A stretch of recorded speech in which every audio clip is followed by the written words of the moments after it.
The Democratic Party was born in America's heartland. It came to greatness by representing the common people, the working folks, who strive for a better future for themselves and their families. Farmers, factory workers, small business owners, the folks who built the roads, who worked the mines and the mills, who plowed the fields, who created the most bountiful harvest and the most productive economy in the history of the world. Since the first settlers came into this land, rural America has been the backbone of our nation's prosperity, and it's been the heart and soul of our values and traditions. But a lot of politicians have forgotten the heartland and have turned their backs on rural America. What's happened to rural America is very simple. We have become forgotten America. If you go to small town America now, look at the empty buildings, look at the empty factories, look at the empty farm machinery places.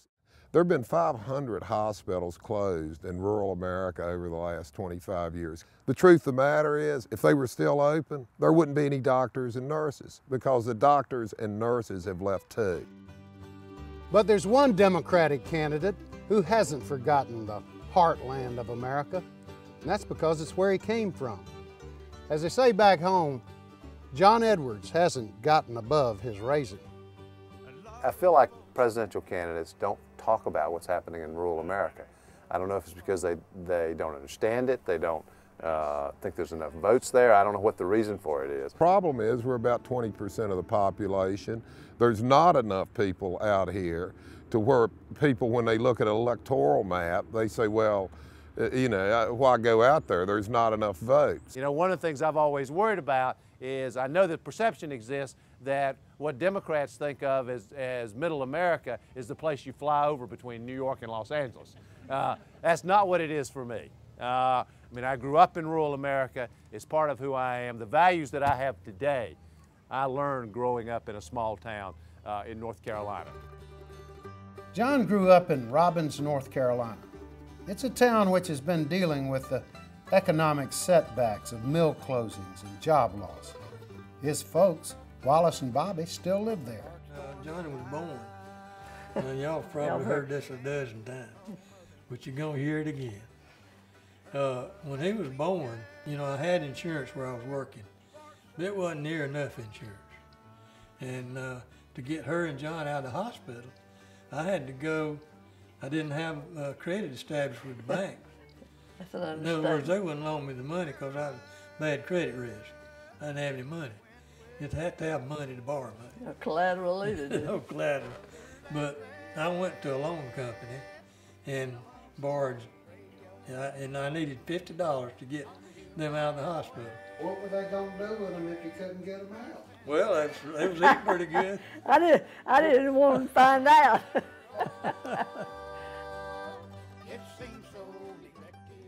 He was just a normal kid and, you know, got along with everybody. Just had a good, easygoing personality. He stayed busy all the time, to be honest with you. He didn't have time to get in trouble. When he was in high school, he either played sports or worked. If he wanted any money, he had to earn it. So in the summer, he worked at the mill. He used to come home and talk about how the people that were running the machines and weaving and fixing looms and all, and what they wanted to talk about was not what they wanted to accomplish, because their life was pretty much, you know, 3/4 of the way through, and they wanted to talk about their ambitions for their children.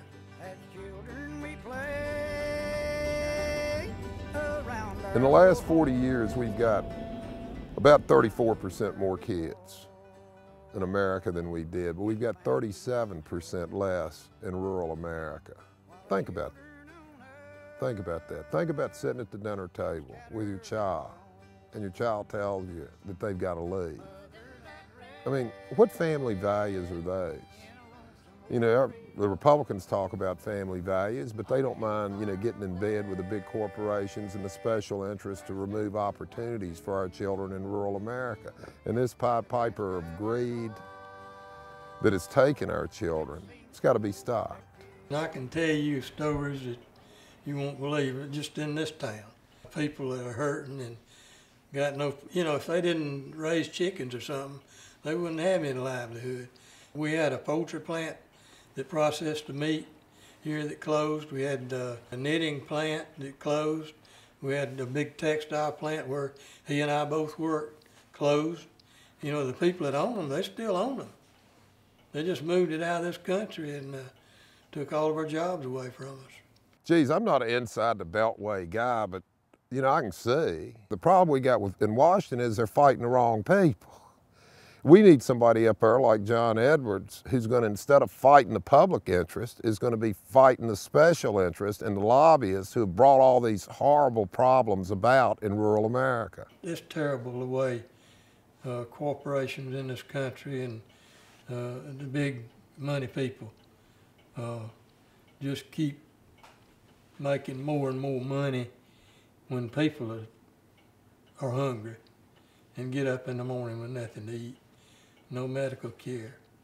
I mean, it's terrible the way we treat people in this country, in our America. We can do something about it. I think one of the greatest examples of how corrupt this system in Washington has got is if you look at our family farm. In 1978, there were 60,000 family-owned hog operations in the state of Iowa. Today, there's less than 9,000. That didn't happen because people quit eating bacon.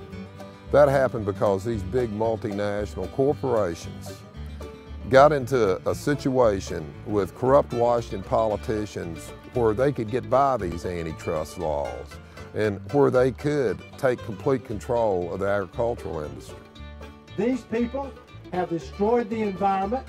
They are taking the power away from family farmers, people who are the heart and soul of the economy of Iowa. We need a president that will stand up for rural Iowa, a president who will stand up for family farmers and will stand up against these big corporate farming operations who are destroying the environment and destroying family farmers here in the state of Iowa, who have always been such an important part of the economy here. My father, from a very young age, taught me to fight. He said, never start a fight, but never walk away from one. When we first came to Robbins, it used to be a pretty tough neighborhood here. It had a reputation. Reputation. There was a lot of cutting uptown every Saturday night. And John came home one day and he talking about these boys picking on him, wanting to fight and all. I said, son, the best thing to do when somebody starts picking on you, I said, punch him right in the nose. Well, and they'll leave you alone. I said, don't tell him that. But he already told him that. If you think we can have universal health care by talking with the insurance companies and the drug companies, it will never happen. These people have billions of dollars at stake. There's one way to take their power away from them, and that's to beat them. Take them on head on and beat them. I think it's time we put somebody tough in Washington. Somebody who's fought these big corporations before. He doesn't have to bow down to any of them. And he won't. And he'll fight, and he'll fight, and he'll win. Throughout his life, John Edwards has fought for the people and for the values of rural America. He understands the crisis in the heartland, and he has a comprehensive plan to deal with it. John Edwards' Rural Recovery Act is the most comprehensive reform package and help package that has been given to rural America since FDR did the New Deal in 1932. Rural America is not homogeneous. There are significant differences from one part of the country to the other and from one community to the other. We have to recognize that. We need to strengthen rural America, and we need a president and a Democratic candidate who will speak out for rural America, for small towns, smaller communities, not just big cities. All the polls that I've seen say that John Edwards will beat any Republican candidate like a tied-up belly goat. Now this is important, and I'm especially proud that where I come from, rural America, the University of South Florida study says, and others, say that rural America will be pivotal in deciding who's president in 2009, and this is where John is the strongest. And the reason that he's the strongest is because he's from the culture, he understands the culture, he understands the problems, he's seen the demise of rural America, and he's ready to fight these guys. I personally think if you haven't been there, I don't care how determined you are or what you want to do, you don't have the heart that you have to help people that in that situation unless you've actually lived it. Do you? On the night of January 3rd, Iowans have the opportunity to elect someone who shares their values and traditions, who understands and will truly fight for rural America. Someone who hasn't gotten above his raising. And it's someone who can be elected throughout the United States. That candidate is John Edwards. I think we have to do this together. We need you. Your country needs you. We need you involved. We need you engaged. We need you taking responsibility. That's how we change America. Have you forgotten the source of our freedom? Is it hard to remember those that have died? If America called on you to defend her,